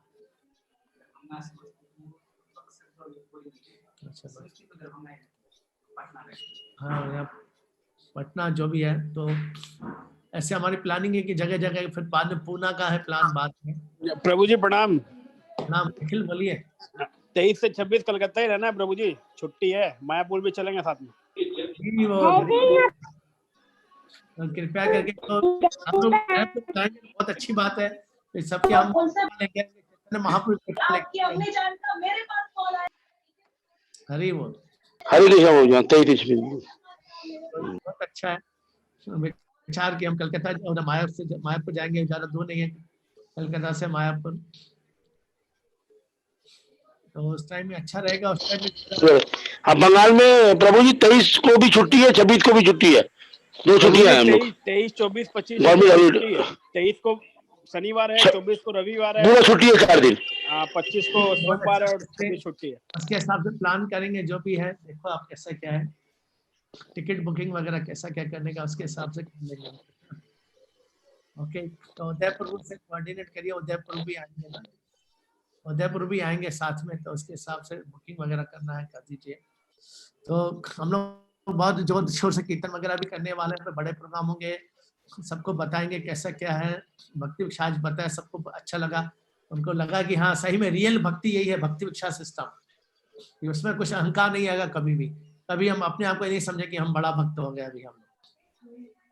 सबको अच्छा लगा आज की सेवक का भाव रहेगा, एक शूद्र का भाव रहेगा हमेशा। तो कल भी पूरा हमने हॉल बुक कर लिया यहाँ पे, इन्होंने कल का बड़ा प्रोग्राम होने वाला है यहाँ पे, और काफी 150 लोग तक सब तो हो जाएंगे यहाँ पे, और काफी कीर्तन भी होने वाला है यहाँ पे। कल प्रसाद की पूरी तैयारी कर ली उन्होंने, बहुत बड़े बड़े बर्तन सब अरेंजमेंट कर दिया। आज सबरी मीटिंग कर लिया हम लोगों ने, कितने लोगों का प्रसाद बनेगा, तो करीबन 200 लोगों का प्रसाद बनेगा, 200-250 लोगों का। तो सब सब्जियां वगैरह सब लेके आ रहे हैं, और विशेष प्रसाद बनाया जा रहा है कल, क्योंकि ठंडी के हिसाब से उन्होंने सिलेक्ट किया, मेनू सिलेक्ट किया है। क्या सरसों का साग है क्या है? वैसे कुछ साग टाइप जो मतलब जैसे गर्मी आती शरीर में अच्छा लगता है बॉडी को, ठंडी में खाते लोग यहाँ पे। तो अभी भी हमको खिलाया इन्होंने वो मक्के की रोटी और गरम और सरसों का साग खिलाया, बहुत अच्छा लग रहा है। वो बोलते पेट के लिए भी अच्छा है, शरीर के लिए भी अच्छा है। तो इधर बहुत अच्छा प्रेम देख के हम बहुत अच्छा लगा, शायद इनके आप लोगों का प्रेम देख के कृष्ण हमको लेके आया लगता है इधर। हमारी भी कोई प्लानिंग नहीं थी इधर इमीडिएटली आने की, हम सोचा था अभी ठंडी पड़े तो चलो बाद में जनवरी में ही जाएंगे हम लोग लखनऊ में भी। शायद इन लोगों का प्रेम देख के हम जल्दी से आगे लगता है फटाफट।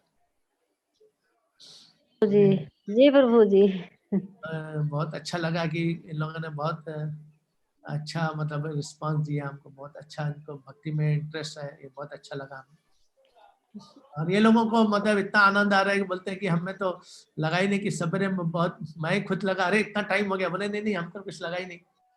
हम लोग वहाँ 7:30 से आए, 10:30 बज गए, 3 घंटे हो गए, नहीं हमको लगा ही नहीं 3 घंटे कैसे चले गए। आज हमको शाम देश की याद आ गई, तो शाहजहाँ में सब लोग, तो हम यहाँ में टेरेस पे सब लोग गए, टेरेस बहुत बड़ा टेरेस है बना हुआ, टेरेस में बढ़िया धूप आ रहा था, धूप पे बैठ के सबने ब्रेकफास्ट किया। प्रोग्राम खत्म होने के बाद सब लोगों ने बरोबर उधर सब मेट पेट बिछा के सब उधर धूप में बैठ के सबने ब्रेकफास्ट किया, सबने साथ मिलके, सबको आनंद आ गया। बोले ऐसा आनंद कहाँ आएगा। तो कोई शाहजहाँ के बहुत अच्छा लग रहा था आपके साथ सबको ब्रेकफास्ट करके। तो जो ब्रह्मानंद मिश्रा जो शारजाह में थे वो भी आए हुए हैं, तो वो भी आए थे। उन्हें लगा हमको तो शारजाह की याद आ गई इधर, हम शारजाह कांग्रेगेशन में हम जब करते हैं, हमारे इधर सेल प्रोग्राम में होके सब लोग साथ में बैठ के प्रसाद लेते थे। तो विशेष आइटम थे यहाँ पे, तो सब डिफरेंट टाइप के अच्छे आइटम थे, सब पूड़ी चपाती वगैरह सब था आज इधर। जी प्रभु जी, सुबह आरती प्रभु जी कितने बजे होगी मंगल आरती? कल है ना, ये लोग बोल रहे हैं कि क्योंकि आसपास के सब गांव से भी लोग आने वाले हैं, तो 10 बजे चालू करेंगे कल मंगल आरती हम लोग। तो ठंडी का टाइम है तो लोग छुट्टी है, संडे तो लेट। यूएई का क्या टाइम है प्रभु जी? 8:30 यूएई का 8:30। ओके प्रभु जी। 8:30 बजेगा यूएई का। पूनम सोलंकी और अपना प्रभु इधर मुझे आज का मालूम नहीं था प्रभु जी, आज भी आरती तक करके। विद्या विहारी प्रभु, अच्छा वो ग्रुप में डाल दो ना, ग्रुप में अभी उदय प्रभु मेरे साथ में इधर, तो हम लोग मैसेज कर देंगे विद्या विहारी प्रभु, हरी बोल। तो विद्या विहारी प्रभु भी है इधर, जो कल 8:30 बजे होगा, और ग्रुप में मैसेज भी डाल देंगे हम लोग। और यहाँ पे कल 8:30 बजे से प्रोग्राम होगा, और काफी बड़ा प्रोग्राम होगा, कीर्तन वगैरह होगा, सब मृदंगा वगैरह सब लेके चलो, मृदंग वगैरह है वहाँ बजाएंगे कि प्रभु जी वहाँ सब है, वहाँ सिस्टम है सब, जहाँ हॉल बुक किया है वहाँ सब है प्रभु जी। हरी बोल हरी बोल। तो हमारी शिक्षा गुरु माता है, वो भी हमें आशीर्वाद दिया है कि चलो अच्छा सक्सेसफुल होगा, तो उनकी कृपा से और गुरु महाराज प्रभुपाद की सबका आशीर्वाद है आप लोगों की सबकी प्रार्थना तो हम चाह रहे कि कल नए लोग आएंगे तो उनको हम बताएंगे सब भक्ति भिक्षा में सब लोग जुड़ेंगे।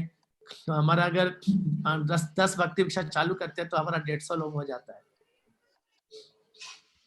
तो कम से कम टारगेट रखने का कि इतनी भक्ति भिक्षा हमको चालू लखनऊ में, फिर इसके बाद कलकत्ता में, फिर पटियाला लुधियाना में, इसके बाद इसमें समस्तीपुर बिहार और दरभंगा है या पटना है जो भी वहाँ पे, फिर इसके बाद आपका आता है पूना में।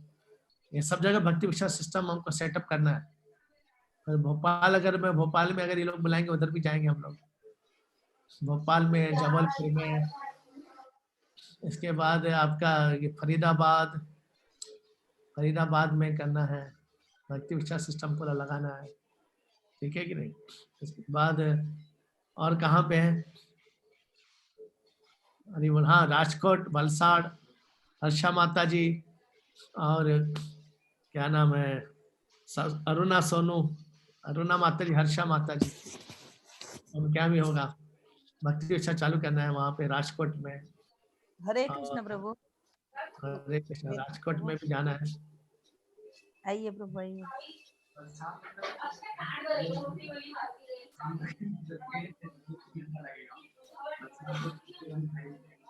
बस अच्छा, बॉम्बे से वलसाड़ पास में, तो उदयपुर बोल रहे हैं, वलसाड़ तो कभी भी जा सकते हैं। अरुणा माता जी के पास सुबह जाएंगे, शाम को वापस आ सकते हैं ट्रेन से। प्रोग्राम करके सबरे यहाँ से निकलेंगे 2-3 घंटे में, बॉम्बे से सीधा वलसाड़, वहाँ पे पूरा प्रोग्राम खत्म करके शाम को वापस रात को घर पे सीधा बॉम्बे। जी प्रभु जी, पास में है, बहुत पास में है प्रभु जी। वलसाड़ पास में है, पास में है, तो बहुत अच्छा है। तो राजकोट दूर है, चल लगता है राजकोट दूर है। तो राजकोट का अलग से एक प्रोग्राम बनाएंगे और वलसाड़ का अलग से बनाना पड़ेगा। सही है ना हर्षा माता जी? ठीक है प्रभु, ठीक है। राजकोट भी इतना दूर नहीं है प्रभु। आप रात को बैठोगे, सुबह में 7 बजे, जितना बजे आप बैठोगे ना उतने बजे आप पहुंच जाओगे। 12 घंटा होता है प्रभु। हरी बोल, मतलब मैं जितना बॉम्बे से मेरा घर दूर है उतना घर आपका दूर है, समझ लो, इतना ही, तो ज्यादा लंबा नहीं। फिर रात को बैठो ट्रेन में, सो जाओ, अरे सीधा सबर हर्षा माता जी के घर पे पहुंच जाएंगे। हरे कृष्ण प्रभु। प्रभु शामोदेश में कब आएंगे प्रभु? शामदेश में आते रहेंगे, क्योंकि अभी तो हमारा तो वीजा तो है ना हमारे पास, तो वीजा तो है हमारे पास, तो जब भी आप बुलाएंगे आ जाएंगे शामदेश में भी। हम लोग बहुत मिस कर रहे प्रभु जी। एक्चुअली इधर अमूल्य रत्न इधर था, हम लोग समझा नहीं, अभी उधर जाके प्रचार कर रहा है। हम लोग इधर से तो कैसे फीलिंग करेगा एक्चुअली बोल नहीं सकता है। पुरानी पहला तो कोरोना वायरस से पहले तो हम लोग पूरा 1 हफ्ता में हम लोग पूरा वैष्णव लोग एक साथ में इकट्ठा होता था, लेकिन अभी 1 साल पक्का हो गया। नवंबर से ये नवंबर तक, अभी दिसंबर शुरू हो गया, पूरा हम लोग कोई साधु संत का, कोई महाराज का कुछ भी दर्शन से हम लोग बहुत दूर है।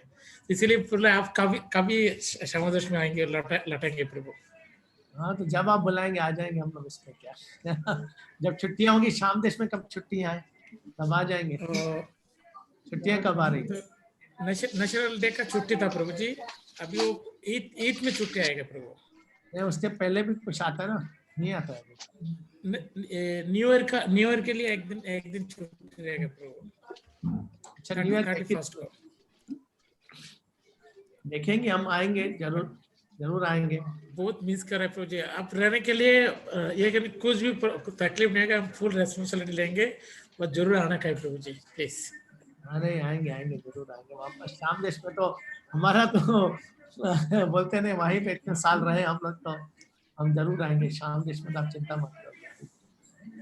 शामदेश तो हमारे लिए कोई बड़ी बात नहीं, जितना दूर हमारा ये उतना दूर तो वही है शामदेश है। जितना लखनऊ या कलकत्ता दूर है, कलकत्ता उतना दूर तो हमारा शामदेश। हम लोग प्रभु को चाइना भी ले जाएंगे, हम नेपाल भी ले जाएंगे, पूरा ऑल ओवर ले जाएंगे। प्रभु का टूर होगा, संकीर्तन टूर होगा, शामदेश। हरि बोल, हमारा जड़ है। हरे कृष्ण प्रभु जी, लखनऊ से कलकत्ता 2 घंटा ही है। बाय फ्लाइट है। यस। ठीक है प्रभु जी। हरे कृष्ण प्रभु, जब प्रोग्राम चलता है ना, तो हम लोग को बहुत इच्छा है मन में संकीर्तन करने का, क्यों उच्च स्तर में संकीर्तन करने के लिए मौका बहुत बहुत एक महीने पहले किया था प्रभु जी। अब तक वो संकीर्तन करने के लिए कोई मौका नहीं मिला, सिर्फ चैंटिंग करता है, प्रसाद करता है, ऐसे चलता है प्रभु जी। तो जब भी मौका मिलता है कल कीर्तन कर सकते हैं। कल अगर आपके पास टाइम है कल 8:30 बजे से हमारा मंगल चालू होगा। हमारा वहाँ का कहाँ का 8:30 बजे यूएई का 8:30 बजे। 8:30 तो उसी टाइम प्रभु जी पॉसिबल नहीं होगा, सॉरी, क्यों उसी टाइम साइट में रहना पड़ेगा। भीड़ रहेगा, काफी भीड़ रहेगा कल, तो इसलिए कई लोगों को सुनाई भी देना चाहिए, सब करना पड़ेगा। 11 o'clock UAE time 11 o'clock, after 11 o'clock no problem प्रभु। हाँ नहीं, सवेरे होगा, ये सवेरे कल होगा, सवेरे प्रोग्राम, क्योंकि ये लोगों ने बोला कि शाम को सब लोग को वापस जाना अपने अपने गांव में, मंडे को ड्यूटी रहेगा सबका, तो इसलिए सवेरे रखा। आज हमने जो मीटिंग किया था बबली माता जी, नो प्रॉब्लम। नेक्स्ट प्रोग्राम में प्रभु संकीर्तन करना है। उमेश प्रभु को जानते हैं ना, अभी आएंगे वापस अबू धाबी, उनकी टिकट है 4 जनवरी की। 14 जाने को शामादेश में जा पाएगा, हमारे साथ कांटेक्ट रखने का प्रभु जी। हाँ यस, हम रिक्वेस्ट करेंगे। उमेश प्रभु अभी वापस आएंगे, उधर अलमाया में काम करते ना, छुट्टी पे आए हुए, उनके घर पे रुके हम लोग, उनके घर से बात कर रहे हैं। सो आएगा तो जरूर हमको कॉल करने बोलने का प्रभु प्लीज। हरे दंडोत प्रभु जी। Hare Krishna. Hare Krishna. Hare okay, thank you. मैं अटेंडेंस ले लूं कृपा करके, अटेंडेंस ले रहा हूँ सबकी। तो आज काफी लोग हैं, 45, 46, 47 फैमिलीज है आज।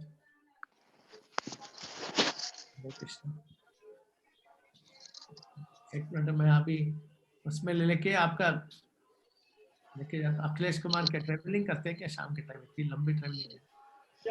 जी प्रभु जी, ट्रेवलिंग करते हैं, सांता क्रूज से वड़ाला आना पड़ता है ना प्रभु जी। सांता क्रूज से वड़ाला आते हैं। पहले प्लाजा जाना पड़ता है दादर, उसके बाद दादर से प्लाजा पकड़ने के लिए वड़ाला आना पड़ता है। हाँ, तो वही ट्रैवल करते आप पहुंचे, वड़ाला पहुंचे, आप घर के लिए जाते।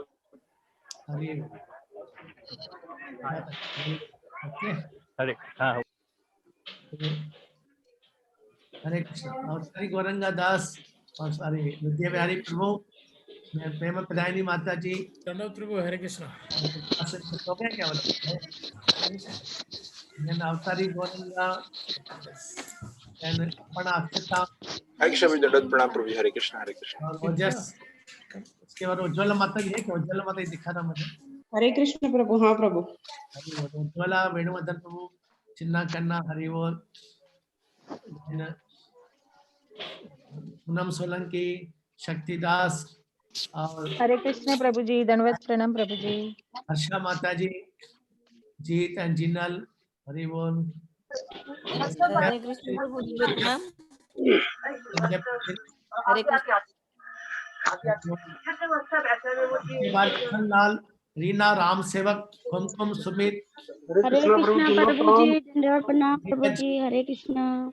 संजय, इंदु भारती, रिया, रीत, संजय पटेल। हरे कृष्णा प्रभु। ऋषि, कंचन गोस्वामी, हरे संजय, कृष्णा प्रभु जी। दंडवत प्रणाम। सुमन, गुड़िया, अंकित, अमित, पूनम, जानवी, आदित्य, पिंकी एंड कार्तिक गिरी, अखिलेश कुमार, अन्नपूर्णा सोलंकी। हरि बोल। हरे कृष्ण। हरे कृष्णा प्रभु जी। दंडोत प्रणाम। Hare Krishna sir. Hare Hare Krishna. How are you माता जी? Fine fine sir. Fine fine. Cold, ठंडी लग रहा है बहुत। ठंडी बहुत है क्या उधर पे? यस, बहुत ज्यादा है सर, बहुत ज्यादा। अभी 2-3 दिन से बहुत ज्यादा बढ़ी है। यूपी एमपी सब पास में पड़ता है, जबलपुर का पास में है यहाँ से, ज्यादा दूर नहीं है। हाँ जी हाँ, दिल्ली ज्यादा दूर नहीं है। हम लखनऊ में, लखनऊ से ज्यादा दूर नहीं जबलपुर। तो लखनऊ में ठंडी पड़े, जबलपुर में पड़ेगा ठंडी। हाँ जी हाँ, ज्यादा दूर नहीं, लखनऊ जबलपुर है। यहाँ वैसे भी रहती है सर, बहुत ज्यादा रहती है। इस बार लेट हुई है थोड़ा सा। हाँ, कृष्ण का अरेंजमेंट है, ये भी सब लोग घर में बैठ के कृष्ण कथा सुनेंगे, बाहर घूमेंगे नहीं, ठंडी ज्यादा होगी तो। अरे वो सही है ना। 10 घंटे का रास्ता है यहाँ से, जबलपुर लखनऊ।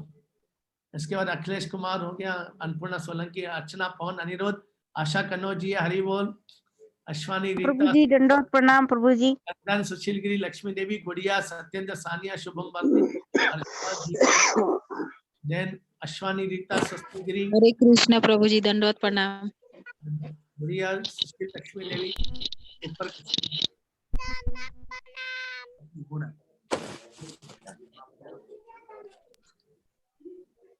इसके बाद अर्चना हो गया, अश्वानी रीता हो गया, नहीं हो रहा, वर्षा बात है, नहीं हो रहा। अच्छा ऐसे कर लेंगे। उसके बाद लक्ष्मी देवी, सिद्धांत, प्रियंका, मनीष, पूजा, मान्या, अजया, दिव्या, रिया, माया, हरेंद्र, कुमारी, हरे कृष्णा, माता जी कैसे हैं? काजल कुमारी, हरि बोल, ठीक है सब, काजल कुमारी। इसके बाद पूनम खन्ना, विनय खन्ना, पूनम, बलवीर, संदीप, कुलदीप, पिंकी, विमलेश, मयंक, पलक, निखिल, गुंजन, जालान, हरे कृष्णा प्रभु जी दंडवत प्रणाम। विनीत गिरी, रीना, ट्विंकल, आदित्य भारती, उमेश प्रभु जी दंडवत प्रणाम। उमेश, सावित्री देवी, हिमांशी, प्रियांशी, दिव्यांशी, हिमांशु,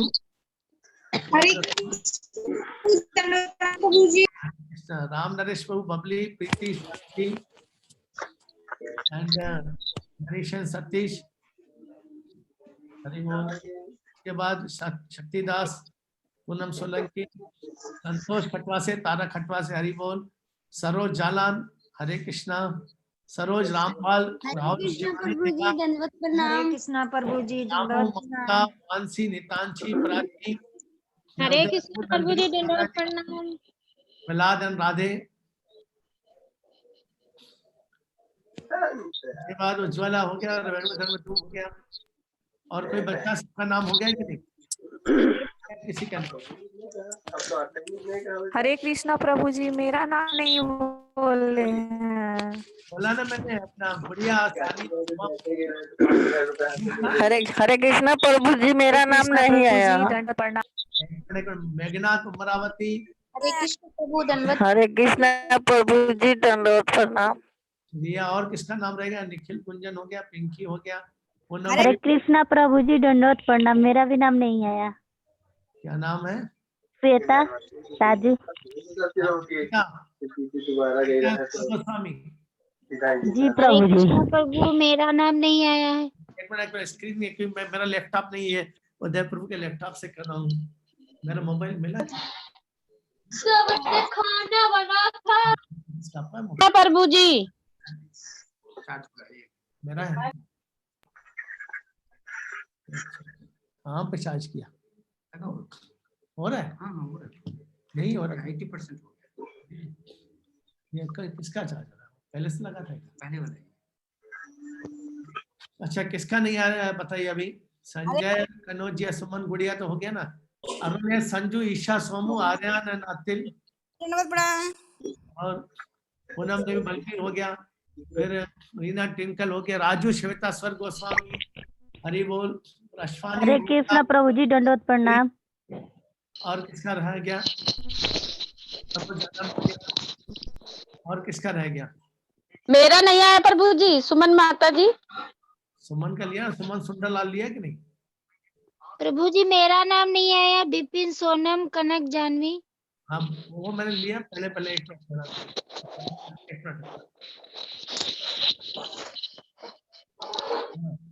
ये मैंने लिया ना, स्टार्टिंग में लिया मैंने। हरे कृष्णा प्रभु जी दंडवत प्रणाम। और इसका स्टार्ट में लिया मेरे साथ से,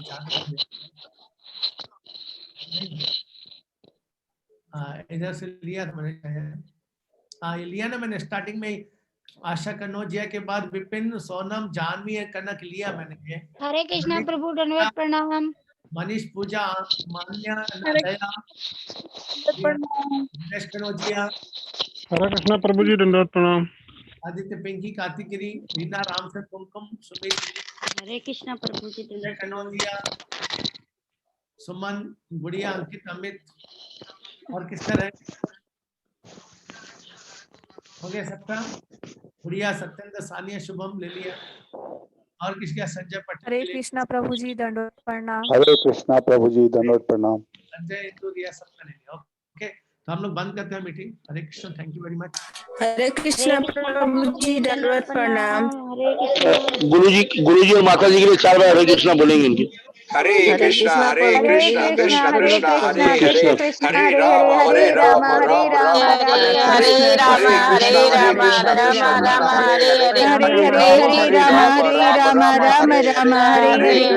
कृष्णा कृष्णा राम कृष्णा हरे हरे हरे हरे हरे हरे राम राम हरे हरे हरे हरे हरे कृष्णा कृष्णा कृष्णा हरे कृष्ण हरे कृष्ण हरे हरे हरे राम हरे राम राम राम हरे हरे हरे कृष्णा हरे कृष्ण कृष्ण कृष्ण हरे हरे हरे हरे राम राम हरे हरे हरे राम राम हरे हरे कृष्णा प्रभु जी दंडवत प्रणाम।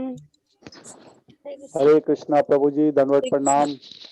हरे कृष्णा प्रभु जी दंडवत प्रणाम। कल सवेरे सवेरे हमारा प्रोग्राम होगा। कल सवेरे हमारा यहाँ का जो रहेगा 10 बजे, लखनऊ का यूएई का 8:30 बजे, और हम इंडिया का 10 बजे और यूएई का 8:30 बजे। ठीक है, 10 से लेके 12 12:30 2 घंटे प्रोग्राम होगा। 10 से 12 इंडिया का मॉर्निंग, और यूएई में 8:30 से लेके 10:30 तक। हरे कृष्णा। हरे कृष्ण प्रभु जी, कल हम सुबह लॉग इन नहीं कर पाएंगे प्रभु जी, क्योंकि कल ऑफिस है हमारा। हाँ तो प्रभु जी फिर उधर कर लेंगे लॉग इन ना? हाँ, हम लोग लॉग इन कर लेंगे इधर। चलेगा प्रभु जी, प्लीज प्लीज। मैं वैसे ज्वाइन होऊंगा, मतलब ज्वाइन करूंगा, मगर आगे पीछे हो सकता हूँ, मतलब। इधर लॉग इन कर लेंगे हम लोग। ठीक है प्रभु जी, ठीक है। ओके प्रभु जी, thank you very much. Okay, thank you. हरे कृष्णा। जिनको ज्वाइन करना कर सकते हैं, सब कृपया करके। Thank you very much. जिनका ड्यूटी नहीं वो लोग कर सकते हैं जरूर। हरि बोल। जय प्रभु जी। हरे कृष्णा। हरे कृष्णा। हरे कृष्ण दंडवत प्रणाम। हरे कृष्ण दंडवत प्रणाम। हरे कृष्णा।